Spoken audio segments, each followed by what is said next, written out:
नमस्कार, आप देख रहे हैं आरएडी न्यूज। मैं हूं योगेश चक्रवर्ती। सीतामढ़ी से नवनिर्वाचित सांसद और बिहार विधान परिषद के पूर्व सभापति देवेश चंद्र ठाकुर की यादवों, मुसलमानों, कुशवाहा और कुर्मी पर एक बयान की चौतरफा थू-थू हो रही है।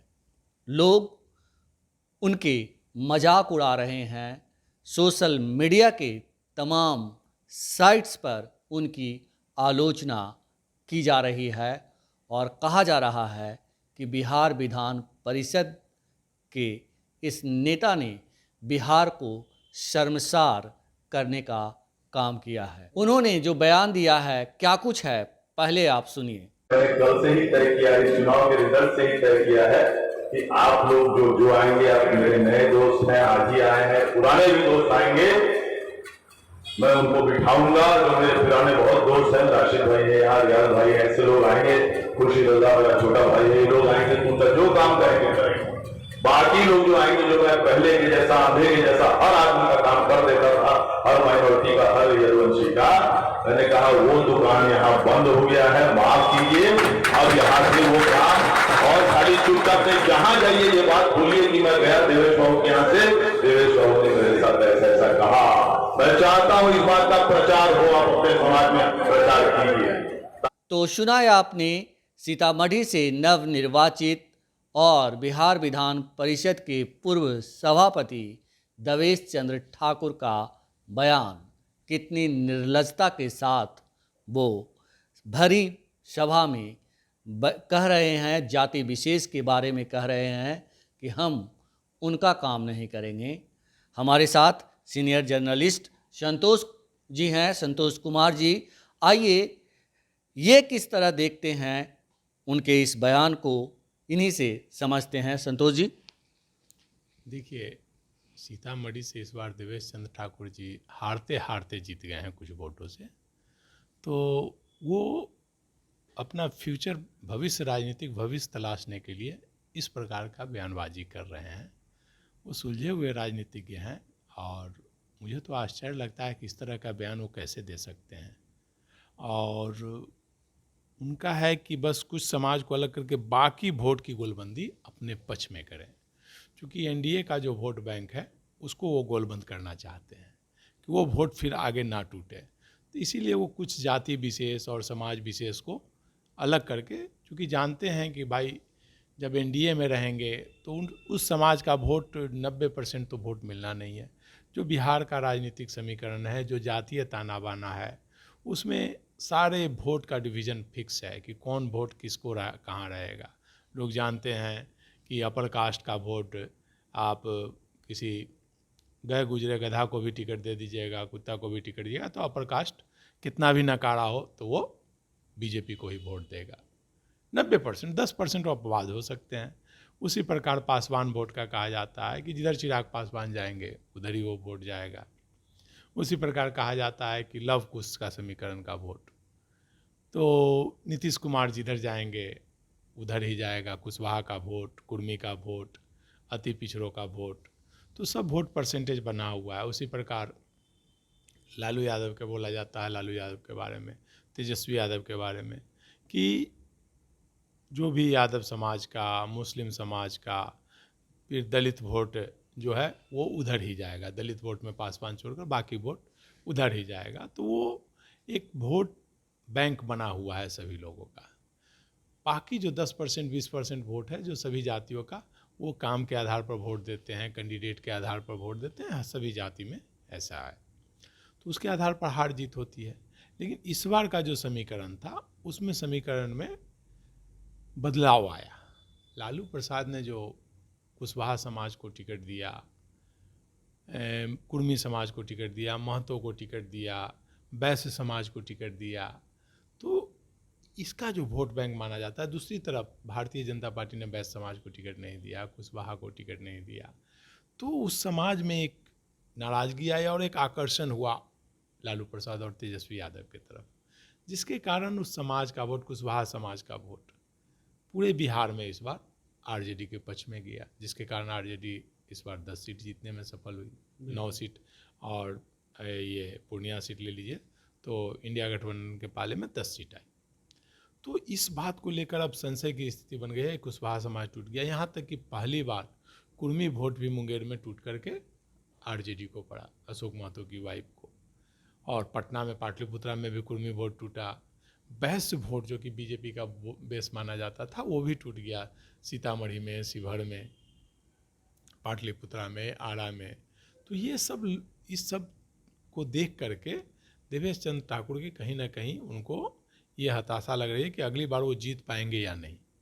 तो वो फ्यूचर की राजनीति देखते हुए इस तरह की बयानबाजी कर रहे हैं कि उनका जो वोट बैंक हो, मतलब वो जातीय विद्वेष फैला रहे हैं। इस तरह से देखा जाए तो जी, जातीय विद्वेष फैलाना चाह रहे हैं कि भाई इस समाज को अलग कर दो, भाई यादव समाज हो, मुस्लिम समाज हो, उन्होंने वोट नहीं दिया तो भाई उनका मेरे लिए पास काम के लिए नहीं आइए, हम काम नहीं करेंगे। फिर नहीं, उन्होंने काम की तो बात कर रहे हैं कि काम नहीं करेंगे, लेकिन वो चाय और नाश्ता करवाने की बात कर रहे हैं कि चाय नाश्ता करवाएंगे और काम नहीं करेंगे। वही बात मैं बता रहा हूँ कि आप आइए, स्वागत है, क्षेत्र के हैं, लेकिन काम के लिए हमको नहीं कहिएगा। आइए चाय नाश्ता कीजिए, खाना खाइए, लेकिन काम के लिए नहीं कहिएगा। लेकिन नहीं, कुशवाहा समाज को भी उन्होंने कहा कि भाई नहीं वोट दिया, वैश्य समाज पर भी कहा। तो ये मुझे लगता है कि, लेकिन कुशवाहा समाज के लिए ये नहीं कहा कि आप मेरे यहाँ चाय नाश्ता के खा- अलावा खाना- खाना भी, मतलब उनका काम भी कर करें। काम जी, नहीं करेंगे, ये उन्होंने नहीं कहा। स्वार्थी बोला उनको। स्वार्थी बोला, नाराजगी जताई। हम्म, तो वो चाहते हैं कि भाई जो समाज में ध्रुवीकरण हुआ, जो आरजेडी की तरफ जो उनका पुराना जिन वापस हो रहा है, जो दलित समाज, अति पिछड़े समाज का वोट उनकी तरफ, जो कि पिछले बार आप देखे होंगे कि 4-4 लाख वोट से लोग जीते थे, और इस बार मुझे लगता है देवेश चंद्र ठाकुर भी 50,000 के अंदर ही जीते हैं, लगभग 12,000 कुछ वोटों से जीते। इतना कम वोटों से। तो अगली बार उनकी जीत की संभावना तो कम थी। तो पहले ही से वो गोलबंदी कर रहे हैं, जातीय गोलबंदी, फ्यूचर प्लानिंग के तहत। और मुझे लगता है उनका ये बयान, वो सोचे होंगे कि फ़ायदा देगा, लेकिन मुझे लगता है कि यह बयान उनको नुकसान ही देगा आगे आने वाले समय में। और इसका नुकसान एनडीए को भी पड़ेगा, जदयू को भी होगा, क्योंकि इस प्रकार के बयान से, जो ऐसा नहीं है कि यादव का वोट उनको नहीं मिला होगा, संतोष जी, मुसलमान का वोट उनको नहीं मिला होगा, 10% उनको यादव का भी वोट मिला होगा, जी, जी। मुसलमान का भी वोट मिलेगा। हम जानते हैं कि जदयू से जो यादव जुड़े हुए हैं, भाजपा से जो जुड़े हुए हैं, वो देते हैं। बिल्कुल संतोष जी, ये देवेश चंद्र ठाकुर का बयान कुछ उसी तरह से है जैसे पीएम मोदी मुसलमानों को लेकर के जो है बयान देते हैं। देखिए, निश्चित तौर पर बोला जाता है ना कि संगत से गुण होत है, संगत से गुण जात। तो वो जिस गठबंधन में वो गए हैं तो उसी की बोली ना बोलेंगे। जैसे प्रधानमंत्री जी नरेंद्र मोदी भाई मुसलमानों के खिलाफ इतना विश्वमन करते हैं, भाई देश के नागरिक हैं, उनके खिलाफ इतना विश्वमन कर केवल वोट के लिए, कि ताकि वोट की गोलबंदी हो। उनकी स्थिति बहुत ख़राब थी लोकसभा चुनाव में, तो वो हिंदू मुस्लिम करके, भारत पाकिस्तान करके वोट को एकजुट करना चाह रहे थे, इसलिए वो इस तरह की बयानबाजी देते हैं। हालांकि प्रधानमंत्री पद पर बैठे व्यक्ति को इस प्रकार का बयान शोभा नहीं देता है, लेकिन फिर भी उन्होंने, खैर उनकी बात का तो कुछ कहना ही नहीं, कुछ भी बोल जाते हैं। जी जी जी। मतलब उनके बातों को लोग अब मजाक के रूप में लेते हैं, तो उनसे देश का भी मजाक उड़ता है, देश की भी फजीहत होती है, देश के लोग, मतलब बाहर में भी होता है कि भाई कैसे प्रधानमंत्री है, किस तरह के बयानबाजी करते हैं। तो इस तरह की बातें होती है। अब उनके साथ गठबंधन में आए तो अब उनका बयान देख लीजिए। गठबंधन का असर है, संगत का असर है कि इस तरह से बयान दे रहे हैं।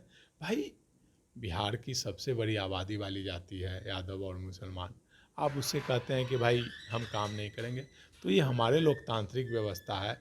आप सभापति के पद पर रहे हैं, और इस तरह के संवैधानिक व्यवस्था में इस तरह का बयान मुझे लगता है कि हास्यास्पद है। इस पर विचार करना चाहिए। इस तरह के बयानबाजी से खासकर राजनीतिक दलों को, राजनेताओं को परहेज करना चाहिए, और मुख्यमंत्री नीतीश कुमार को इस पर हस्तक्षेप करना चाहिए। बिल्कुल संतोष जी, देवेश चंद्र ठाकुर कोई मामूली व्यक्ति नहीं है, नीतीश कुमार के किचन कैबिनेट का हिस्सा हैं। और सबसे बड़ी बात कि उन्होंने कुर्मी और कुशवाहा को भी नहीं बख्शा, उन्हें भी स्वार्थी कह दिया, और यादव और मुसलमानों को पर तो इतनी बड़ी बात कह दी जो पूरे बिहार को शर्मसार करता है। तो आखिर देवेश चंद्र ठाकुर जो है इतनी हिम्मत कैसे जुटा पाए कि वो कुशवाहा और कोयरी पर भी इस तरह का बयान दे गए? मैंने बताया ना, वो संगत का असर होता है। अब आप जिस जैसे संगत में रहिएगा, जिन लोगों के साथ रहिएगा वैसे ही बोलिएगा ना। तो भाजपा के लोगों का देखिएगा हमेशा विस्मरण करते रहेंगे। तो उनके गिरिराज सिंह का बयान आप सुनते होंगे, सम्राट चौधरी जी का बयान सुनते होंगे। तो उसी तरह से इनका भी बयान है, चूंकि अब जदयू और भाजपा का गठबंधन है तो उसी तरह का बयान देंगे। कल उनको देखिएगा, अगर वो आरजेडी तरफ आ जाएंगे तो फिर उनका बयान बदल जाएगा।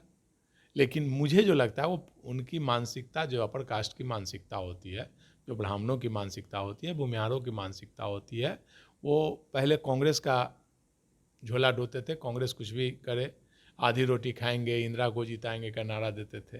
अब वही उन्हीं के बाल बच्चे हैं, उन्हीं के जो ब्राह्मण भूमिहार राजपूत हैं, वैसे हैं, उनके जो अभी बोल रहे हैं कि भाई 500 रुपये में पेट्रोल बढ़ाएंगे फिर भी मोदी को जिताएंगे, इन्हीं के पुरखे बोलते थे कि आधी रोटी खाएंगे, इंदिरा को जिताएंगे। तो वो नस्ल है, वो वंश है, वो उसी तरह के बयानबाजी करेंगे।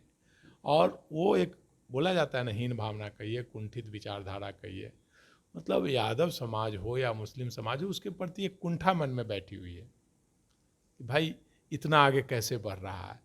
मतलब उन लोगों का शोषण जब करते थे, दलितों का अत्याचार करते तो यादव ही ब्राह्मणों के खिलाफ संघर्ष करते थे, राजपूतों के खिलाफ। तो ये कुंठा, जैसे 90 से पहले आप देखते होंगे, लालू यादव जब सत्ता में नहीं आए थे तो दलितों को कुआं में पानी नहीं पीने दिया जाता था, पिछड़ों को एक सोफा पर बैठे नहीं दिया जाता था। तो लालू यादव जब सत्ता में आए तो उन्होंने दलितों को महावीर मंदिर का पुजारी बनाया, दलितों को जुबान दी, पिछड़ों को जुबान दी और लाठी लेकर खड़े रहे। तो ये उन लोगों में एक भावना है समाज के प्रति, लालू यादव ने किया और समाज के प्रति कि भाई यही है जो कि उन लोगों का रक्षा करता है, उन लोगों का आवाज़ उठाता है, और हम लोगों को अब पीछे हटना पड़ा। तो ये कुंठा जो है एक ब्राह्मणों में, अपर कास्ट में जो है, वही कुंठा बोल रहा है कि भाई इसको पहले यादव को समाज से अलग करो, मुसलमानों को अलग करो, हिंदू मुस्लिम करो, यादव को अलग करो, ये अलग हो जाएगा तो फिर हम दलित। आप देख रहे होंगे ना कि राम मंदिर, वेद पुराण, धर्म की बात, सनातन की बात कर रहे हैं लोग। क्या होता था सनातन में? वही ना होता था, दलितों पिछड़ों पर अत्याचार। बिल्कुल। संतोष जी, आपको लगता है कि सीएम नीतीश को इस पर चिंतन करने की ज़रूरत है और इस पर मतलब देवेश चंद्र ठाकुर के खिलाफ कठोर कार्रवाई होनी चाहिए? देखिए, निश्चित तौर पर होनी चाहिए। मुख्यमंत्री नीतीश कुमार को चिंतन करना चाहिए, इस पर माफ़ी मांगनी चाहिए, उनको कठोर कार्रवाई करनी चाहिए। लेकिन मुझे नहीं लगता है कि नीतीश कुमार जी पहले वाले नीतीश कुमार हैं, आज उस स्थिति में नहीं है कि वो दबाव डालकर कुछ करा सके।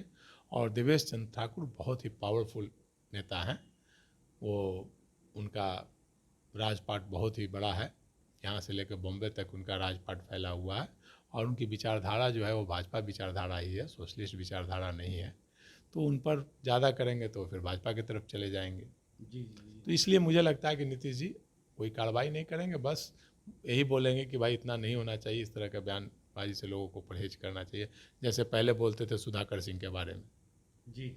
सुधाकर सिंह जिस तरह से बयानबाजी करते थे तो उन पर बोलते थे, वही बात करेंगे। क्योंकि अब लाचार हैं मुख्यमंत्री नीतीश कुमार, वो बहुत कोई कठोर निर्णय लेने की स्थिति में नहीं है, ना सुधाकर के मामले में ले सके और ना ही इनके मामले में ले सके। तो सीएम नीतीश कुमार लाचार हैं और देवेश चंद्र ठाकुर का साम्राज्य बिहार से मुंबई तक फैला है, इसी का अहंकार उन्हें है और इसी के बदौलत वो इस तरह की भाषा का इस्तेमाल सार्वजनिक तौर पर करते हैं। फिलहाल इतना ही। आप हमें फेसबुक पर फॉलो करें, यूट्यूब पर सब्सक्राइब करें, लाइक करें, शेयर करें और कमेंट कर अपना महत्वपूर्ण विचार और सुझाव जरूर दें। धन्यवाद।